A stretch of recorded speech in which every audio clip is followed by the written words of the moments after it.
दोस्तों, क्या आप लोगों ने एक बात नोटिस की है कि जब भी कभी भूत प्रेत आत्माओं के बारे में बातें की जाती है तो किस तरह से क्यूरियोसिटी, एक इंटरेस्ट बढ़ने लगता है उस विषय के प्रति, राइट। ये मोस्टली तब होता है जब हम अपने फ्रेंड सर्कल में होते हैं या फिर अपने फैमिली मेम्बर्स के साथ कोई इंपॉर्टेंट टॉपिक पर डिस्कशन कर रहे होते हैं। तो उसमें से कहीं ना कहीं एक ऐसा पॉइंट एमर्ज हो जाता है जहाँ पर ये सब टॉपिक को ट्रैक दे दिया जाता है। भले ही आप कितना भी डरते हो उस विषय को लेकर के, लेकिन उस सब्जेक्ट के प्रति आप लोगों में काफ़ी एक्साइटमेंट क्रिएट हो ही जाता है। और इसी क्यूरियसनेस का फ़ायदा उठाना ये हमारी मीडिया काफ़ी अच्छी तरह से जानती है। जब भी कभी मीडिया के पास कुछ ना हो तो आप लोगों ने देखा ही होगा कि इन सब न्यूज़ चैनल्स में 1.5-2 घंटे के हॉन्टेड प्लेसेस के एपिसोड्स चला दिए जाते हैं, जिसमें से 85% से भी ज़्यादा की चीज़ें फेक होती है। और इन्हीं फेक चीज़ों को एक्सपोज करना स्टार्ट कर दिया था एक जाने माने पैरानॉर्मल एक्सपर्ट जिनका नाम था गौरव तिवारी। जी हाँ दोस्तों, गौरव तिवारी ने भी ऐसी कई सारी फेक जगहों को एक्सपोज किया था। लेकिन देखिए तो इन्हीं की मौत को मिस्ट्री बता करके कैसी अच्छी खासी टीआरपी गेन की गई थी वो समय पे, मतलब कि आज से 3 साल पहले की बात कर रहा हूँ मैं। तो दोस्तों, आज इस वीडियो में हम देखेंगे कि क्या सच में गौरव तिवारी की मौत एक मिस्ट्री है, अगर हाँ तो कितनी हद तक। क्या सच में इनकी मौत के पीछे किसी प्रेत आत्मा का हाथ है और मीडिया ने अपना कैसा रोल निभाया इन सब के बीच में। तो दोस्तों आइए देखते हैं कि क्या है ये पूरा सिनेरियो के बारे में।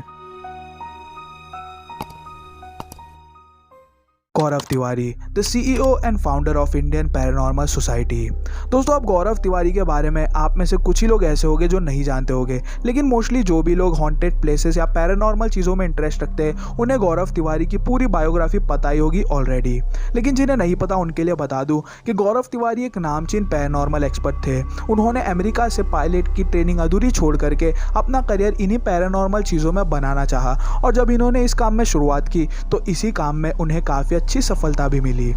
अब हम इस वीडियो में गौरव तिवारी के बायोग्राफी के बारे में डिस्कस नहीं करने वाले हैं। हम सिंपली इस वीडियो में ये डिस्कस करने वाले हैं कि कैसे मीडिया ने अपनी टैक्टिक्स यूज़ करके ऑडियंस में इंटरेस्ट बना रखा था, जिस वजह से लोग इस टॉपिक्स पर वीडियोस देखना ज़्यादा पसंद करते थे। और यही कारण था जिस वजह से इन न्यूज़ चैनल्स वालों ने अच्छी खासी टीआरपी गेन कर ली थी आज से 4 साल पहले, मतलब कि मैं 2016 की बात कर रहा हूँ। और इन पैरानॉर्मल चीज़ों का भी ज़्यादा क्रेज चल रहा था वो समय में। तो आइए थोड़ा टैक्टिक्स समझने की कोशिश करते हैं कि कैसे इन लोगों ने इंटरेस्ट बना रखा था ऑडियंस में। अब सबसे पहले देखते हैं कि इनके मौत को लेकर के क्या दावे किए जाते हैं। यह बताया जाता है कि 7 जुलाई 2016 को सुबह 10 बजे गौरव अपने ईमेल्स को चेक करते बैठे रहते हैं, लेकिन अचानक से वो उठ करके बाथरूम चले जाते हैं। उनके घर में उनके पिता, उनकी वाइफ और उनकी मॉम साथ में ही रहते थे। अचानक से कुछ समय बाद बाथरूम से कुछ जोर से गिरने की आवाज़ आती है, और ये आवाज़ सुन करके उनके घर के जितने भी मेंबर्स थे वो सब चौंक उठ जाते हैं। और आवाज़ आने के काफ़ी लंबे समय बाद भी गौरव बाहर नहीं आते हैं।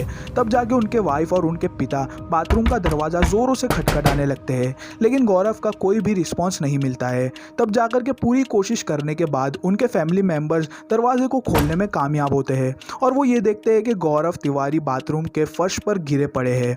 तब जाके वो कुछ ना कुछ करके उन्हें हॉस्पिटल लेकर जाते हैं, लेकिन ये पता चलता है कि काफ़ी देर हो चुकी है और गौरव तिवारी की मौत हो चुकी होती है। अब ये सब में कितनी सच्चाई है ये तो कोई भी नहीं जानता है, क्योंकि कुछ सोर्सेस ये क्लेम करते हैं कि मौत के कुछ घंटों पहले गौरव की आर्ग्यूमेंट उनके वाइफ के साथ हुई थी। कारण ये बताया जा रहा है कि वो घर देर रात से लौटते थे, इस वजह से उनके वाइफ के साथ उनकी आर्ग्यूमेंट हुई। और कुछ ये क्लेम करते हैं कि घर देर रात लौटने की वजह से कुछ घंटों पहले उनकी आर्ग्यूमेंट उनके फादर के साथ हुई थी।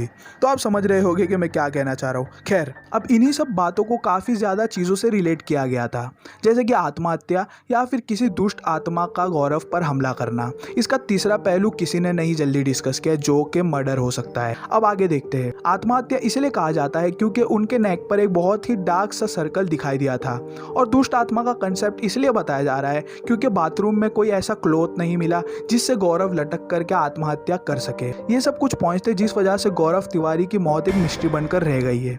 अब आगे देखते हैं।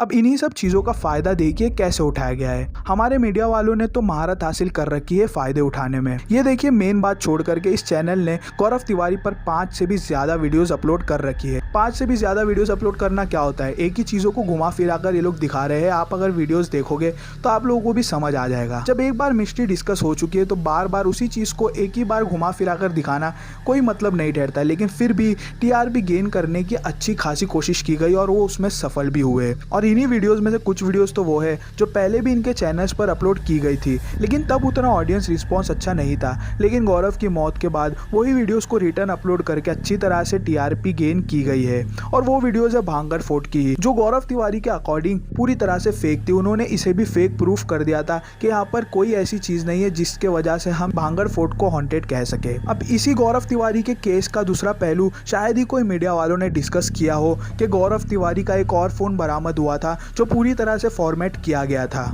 मेरे ओपिनियन के अकॉर्डिंग फोन के रिकॉर्ड्स क्लियर कर देना ये किसी साजिश से कम नहीं। इससे होगा ये कि प्रॉपर एविडेंसेस भी लोगों के सामने डिस्क्लोज नहीं हो पाएंगे और गौरव तिवारी की मौत का केस एक पैरानॉर्मल से जोड़कर ख़त्म कर दिया जाएगा।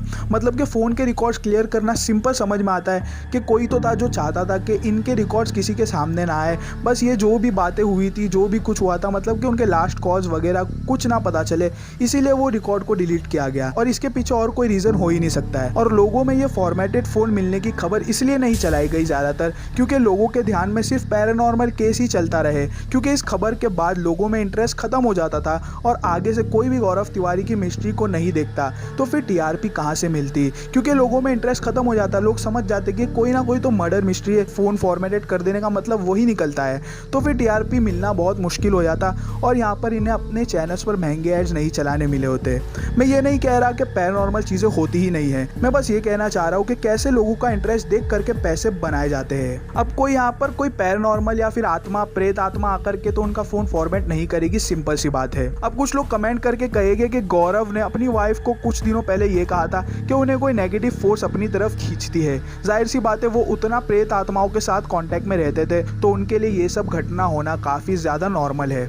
और यही पॉइंट लोगों में एक बेस बन गया और इसी के बेस पर गौरव तिवारी की मौत को पैरानॉर्मल एक्टिविटी से जोड़ दिया गया और ये काफी आसान हो गया। और पैरानॉर्मल एक्सपर्ट की मौत को आत्माओं से जोड़ना काफी ज्यादा इंटरेस्टिंग बन जाता है। ऐसे ही और कई सारी केस है जो एक मिस्ट्री जरूर है, लेकिन उन्हें भूत प्रेत से क्यों नहीं जोड़ा गया, क्यों नहीं रिलेट किया गया? क्योंकि वो पैरानॉर्मल एक्सपर्ट्स नहीं थे, तो ऑडियंस का इंटरेस्ट नहीं खींचा जा सकता था, क्योंकि वो पैरानॉर्मल एक्सपर्ट नहीं है। अगर उन्हें फिर भी पैरानॉर्मल चीजों से जोड़ दिया गया तो लोग हंसेंगे और इनका धंधा खत्म हो जाएगा, सिंपल सी बात है। आज भी लोग इनके आत्माओं से बात करने के वीडियोस बना करके व्यूज और लाइक्स ले जाते हैं, वो भी मिलियंस में। जबकि आत्माओं से बात करना तभी ही पॉसिबल है जब हम उस जगह पर जाए जहाँ पर उनकी मौत हुई थी, वहाँ पर हमें कॉन्टेक्ट होना उन आत्माओं से ज्यादा पॉसिबल होता है, ना कि कहीं पर भी बैठकर हम वो कीटोमीटर या फिर इलेक्ट्रोमैग्नेटिक फील्ड डिटेक्टर लगा करके बैठ जाए इसी इंतजार में रहे कि कोई आत्मा आएगी। लेकिन नहीं भी आई तो आप लोगों को पता है कि ये मोबाइल डिवाइसेस भी उसके आसपास अगर हम सर्कुलेट करें उस डिवाइसेस के, तो वो लाइट्स जल सकती है, ये मॉडिफाई किया जा सकता है। लेकिन लोगों में समझ नहीं है। मैंने आज भी देखा काफ़ी सारी वीडियो जिसमें लोग सच मान लेते हैं कि हाँ सच में कॉन्टैक्ट किया गया है इन आत्माओं से। और तो और मैंने सुशांत सिंह राजपूत के आत्माओं से कम्युनिकेशन भी देखा है इन इलेक्ट्रोमैग्नेटिक डिटेक्टिंग डिवाइस के मदद से। लेकिन कुछ लोगों को नहीं समझता है कि मोबाइल के भी फील्ड में इलेक्ट्रोमैग्नेटिक रेडिएशन होती है जहाँ पर वो चीज़ें जल सकती है।